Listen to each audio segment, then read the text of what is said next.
Hello and welcome everyone, it is Martin Eastonese of BingeGaming.tv doing what I promised my Twitch stream, which was at 100 subs I would be doing a Tryndamere guide, finally. Now I'm so confident in this Tryndamere strategy that I'm going to proclaim that if you follow this guide you will make diamond in 100 games or less. Why pay for boosters when you can boost yourself? I can make these claims because I did it myself. I took an unranked account, played Tryndamere, and made diamond in less than 100 games and masters in 207 games. That's better than even some of the pros that do Smurf accounts to masters. Let's get right to it then, starting with runes and masteries. So on the runes, you're going to be going attack speed quints, AD reds, armor yellows, and magic resist blues. And for masteries, you're going 21-9, emphasis on double-edged sword, frenzy, and dangerous game. These play into Tryndamere's strengths and maximize your opponent's weaknesses. This is a quick and dirty rundown of Tryndamere's skills in case you are an idiot. Tryndamere has a fury bar that fills as he's beating people's ass. You want to max the Q first so you beat more ass and heal after you get done beating people's ass. You're going to max your E second, which is your spin. You're going to take a point in W, which allows Tryndamere to call people a pussy and reduce their damage, and for some reason, calling them a pussy makes them run slow if they're facing away from you. Lastly, Tryndamere's ult makes him even more of a badass, which means as he's beating people's ass, he cannot die. And since Tryndamere is a total baller, he can activate his ultimate even when he's stunned and silenced. This is why Tryndamere dominates low elo games and duels everybody. In this guide, you are focusing on top lane first, and then you can branch out into all roles Tryndamere. But you have to get the basics of Tryndamere down first. And those basics are the three following rules. Objectives are greater than kills. You do not group unless it's to defend turrets, take dragons or barons, or to defend inhibitors or your base. That's the only time that you should be ever grouping. Second, you do not die free, ever. If you're dying, it's because you know your team is doing Baron. Don't die 2v1 and then go spam ping your team and be like, why aren't you guys doing Baron? That is a misplay on your part. If you pull enemies to you and you don't have vision and you don't know your limits and you die for free without your team doing anything, that is your fault completely. And lastly, if you cannot last hit, if you cannot CS for shit, and you're not leading the room 80 to 90% of the times that you play Tryndamere, then you need to practice last hitting and come back when you're last hitting like a champ, like somebody who's trying to win games. Let's talk about the early game. I did not include summoners, but we are focusing on the top lane, so you will be taking flash and teleport every single time in the top lane, no exceptions. You will be starting wolves either on the blue side or the red side. You will leave base and get a Dorn's Blade and a pot. Go defend the wolves. Make sure no one invades. You will not leash your jungle because fuck everybody but yourself. You are carrying games. You are trying to climb elo. Your team is stupid. You will not help them ever. Everyone understand? Good. You will clear the wolves, starting with the small wolves, then the big wolf. You will back by 4 pots and a ward. The only exception to this is maybe like you face a collie or something, you can take a pink ward. Generally speaking, 4 pots and a ward, Dorn's Blade, teleport to top turret, and then prepare for the level 3 all-in.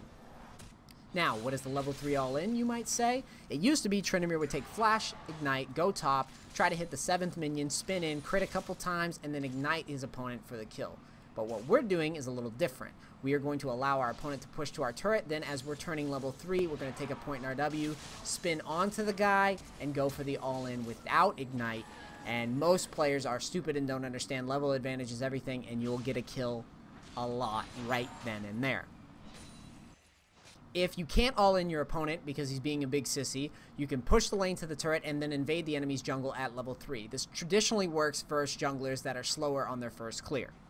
As you head into the mid-game and you are farming your brains out, these are the core items that you are after. Blade of the Rune King, Static SHIV, MERC Treads, upgrade your warding totem to level 2. This will allow you to farm in the enemy's jungle as you get ahead, to duel when it's only a 1v1 and you're not going to get caught, or to pull multiple enemies to the top lane and disengage smartly. The main focus of this strategy is to always be a presence in the top lane, to always be farming the enemy's jungle whenever the jungler shows up at the bottom side, and to never be getting caught, keeping your level advantage and your gold advantage all the way into the late game. As we head into late game, here are our last 3 items that we'll be purchasing. Ghostblade, Last Whisper, and Infinity Edge last. That's right, Ghostblade, Last Whisper, i.e. last. So, if you've been farming well and invading the enemy's jungle smartly, you should be 2 to 4 levels ahead of everybody else in the room. This is a game-breaking moment because that means there needs to be 1 to 2 people in the top lane at all times. And all you have to do is just stay alive and keep pushing and keep warding.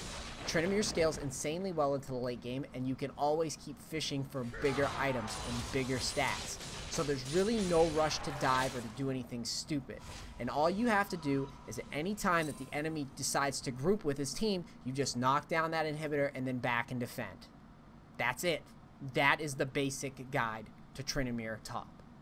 Now, if you're playing Tryndamere with Flash Teleport, it's a little bit harder to pull off dives. So here's the considerations that I make when I'm going for a dive. If I have Flash and my ultimate and I know my opponent doesn't have Flash, then I'm going to start looking for a dive.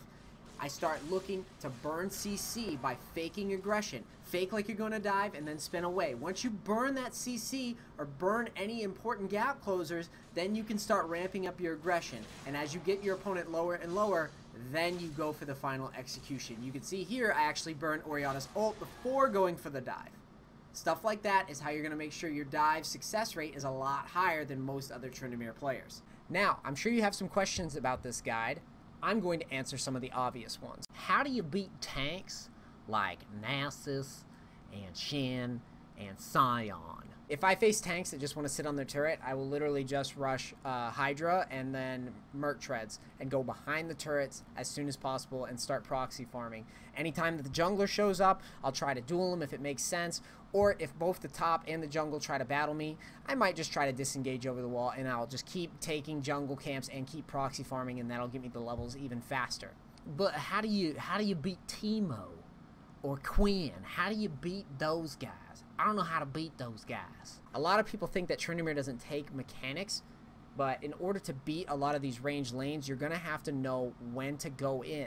So you're going to have to land your mocking shout that slows your enemy, and if you're facing someone like Teemo or Quinn, great, you can just try to engage at a smart window of time, and you'll learn with experience. But if you're facing someone like a Morgana or a Lulu, you're not only going to have to land the mocking shout, but you're going to have to dodge a skill shot or two as you engage forward. Same thing goes with enemies like Cho'Gath. But most skill shots are dodgeable, and most lanes are beatable as long as you time your aggression smartly. I try to all in, and I lag, and I'm behind. How do I win as Tryndamere? How do I win if I'm behind? You really shouldn't be falling behind as Tryndamere with this strategy in lower elos, but I understand that it can happen, and if it does, this is a general rule of thumb. If your team's ahead, consider grouping and helping them by rushing the enemy's backline with them, and then that way they can at least have a chance to carry you. Or if everybody's falling behind, then just last hit, push, and hope that the enemy throws somehow. That's all you really can do. Now, like I said in the beginning of the video, you should look for top lane. Sometimes that isn't an option. So, for the other roles, second, you should look for mid lane, because you can farm just like you would in a top lane and all in a little bit less since the lane's shorter. In the jungle, as a third option, invade at level 2 because junglers don't have armor. From there, just power farm, get devour, and get huge, and you can carry the games that way. Just take Flash Smite. Don't take Ghost Smite, Flash Smite. Flash is better than Ghost always. Lastly, if you get stuck in the bottom lane, if you're ADC, take Cloth 5, Flash Ignite. You can duel ADCs late game. If you get stuck in the support role, same plan. Take Flash Ignite and maybe start Dorn's Blade in a pot and just look to cheese the other lane, because that's the only way you're going to win late game. What a huge fucking guide. It feels good to be finished with it. Guys, before I sign off, I just want to say that my tips and pointers are training wheels. Follow my shit to a T, and then as you develop your own style, don't be afraid to deviate. I'm just giving you the basics. Once you master those, you can be your own man, you can play your own way, you can build your own way. Alright, this has been Martin Easy of BingeGaming.tv. Shouts out to the Twitch viewers, man, that have been subbing to the stream. It's great to finally be getting some viewers again, and it's great to finally be making videos again. It's been such a pleasure. I love all of you guys. If you enjoyed this video, please subscribe and share it. And if you do decide to take my Tryndamere Unranked Diamond Challenge, let me know how it goes. You can leave a message on Twitch or in the comments if you're trying it, and then I'll try to get to it. Just frame your questions in a smart way, and then, you know, I'm more likely to answer it. All right, I love all of you guys. Peace, crackers.